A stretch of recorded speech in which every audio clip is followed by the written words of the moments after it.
Hello, this is the next video in a playlist titled General Linear Models Design of Experiments. And this is part 7 of 10 of a little mini series that I'm doing within that playlist on one-way fixed effects ANOVAs.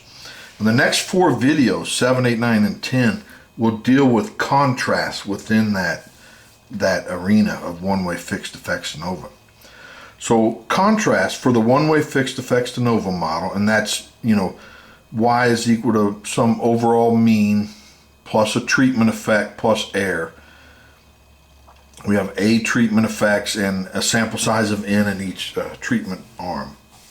So a contrast is a linear form called gamma, which is a sum of these treatment effects.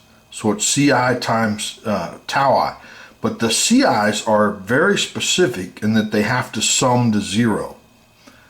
So that means we'll have some negative and some positive in order for it to sum to 0. Now for the matrix form of the model, we have y equals x beta. Now remember, this beta consists of a mu, a tau 1, tau 2, all the way to tau a, plus some error term.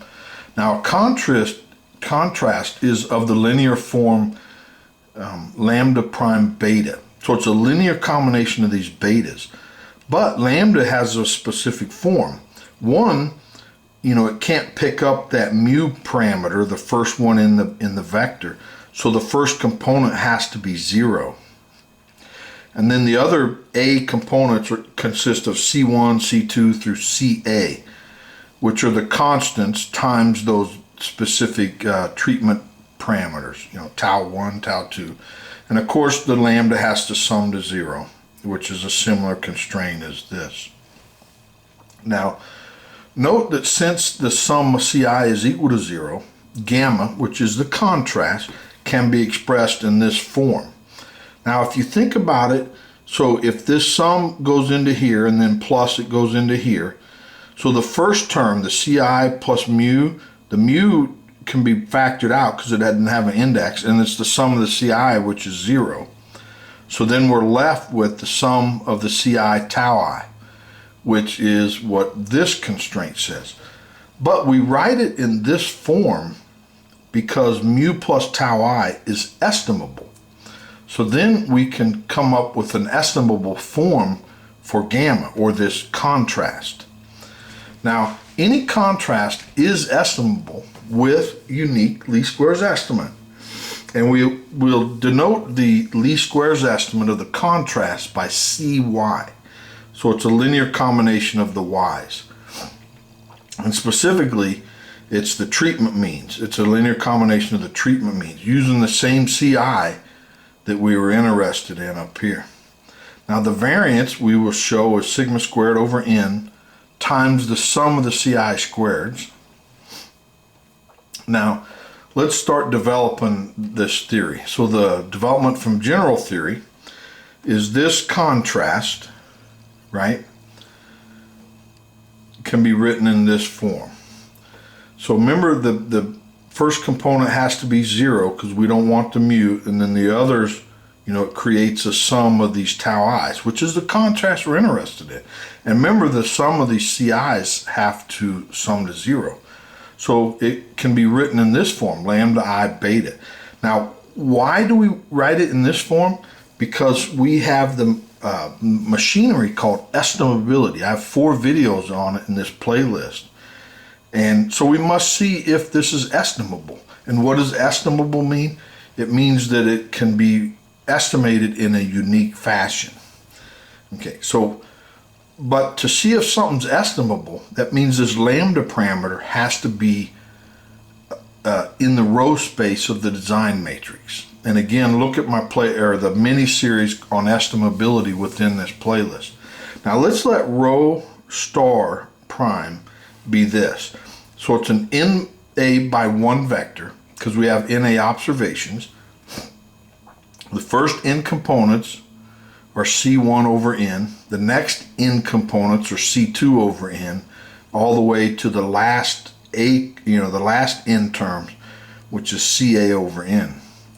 And this will come back in a second. So for contrast, we're going to use the layouts for our design matrix and the perpendicular projection matrix on the column space of X. Remember, this is X transpose X, generalized inverse X transpose. And of course, along with the constraint that our contrast must sum to 0.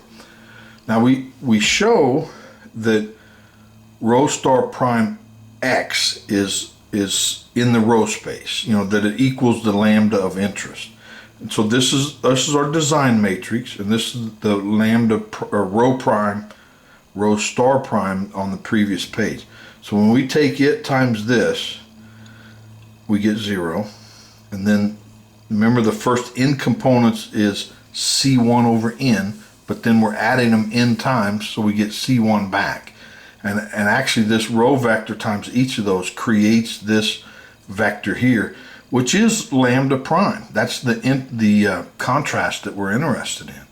So lambda for any contrast is actually in the row space of our design matrix. So thus this contrast is estimable, or this linear combination of the taus. So let's look at M row star. Now M is the perpendicular projection matrix on the column space of X, and in a previous video we showed that it was block diagonal of 1 over n U. And U is a matrix, an n by n matrix of all ones, and then of course times 1 over n times row, and then this is that crazy row vector that we did on page 1. But when you do this multiplication, you get this matrix back. So the first, it's a block diagonal, so the first row consists of n, 1 over n's, and then times this, so it picks off the first n elements, which is C1 over n, and then there's n of them, so it becomes C1, but then that divide by n and we get this. And then for each row, we generate this back, which is Rowstar. That's our original Rowstar. Now, from video on estimability, part 2, we showed that any row, say row 1, satisfying this. So if the lambda of interest can be written as a linear combination of the row space, then there's actually an infinite number of combinations that we can use, or rows that we can use. But we showed that for any row, they're equal. So this is a unique estimate, row times m. But we just said row m row star, we get row star back. So for any row that satisfies this, row m is row star.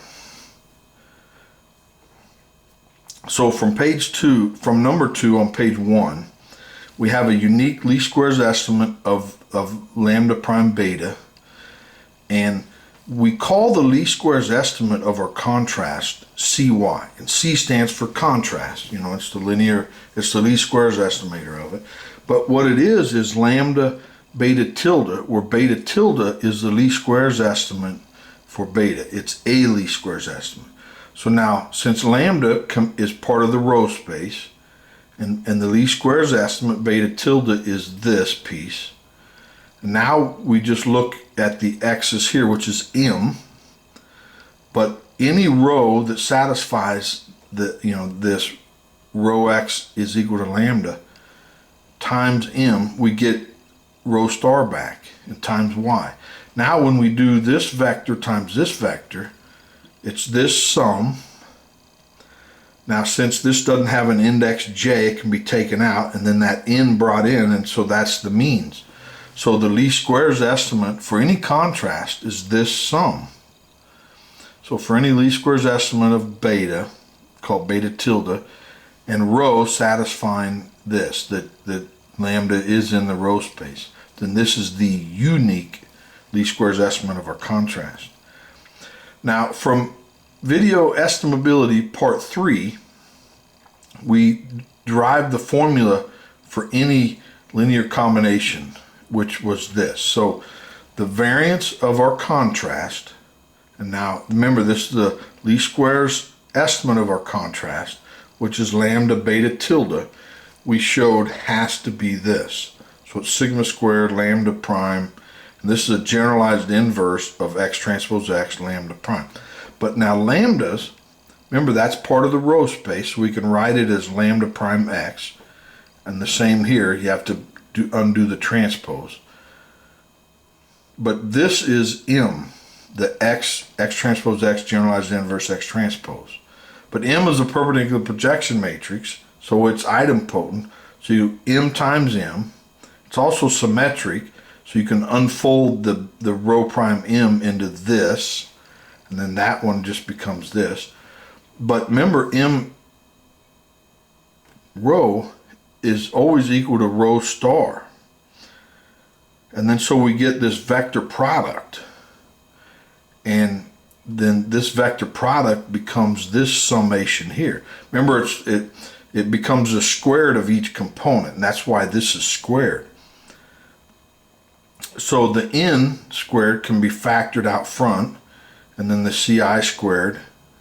But there's no j, so we get n of them. So one of those n's cancels with the n squared, and we're left with this. So that's the variance of a contrast. Well, that's all I have for this video. Hopefully you enjoyed that. I sure did. Please like the video and subscribe so you don't miss the next one. Thanks. Bye.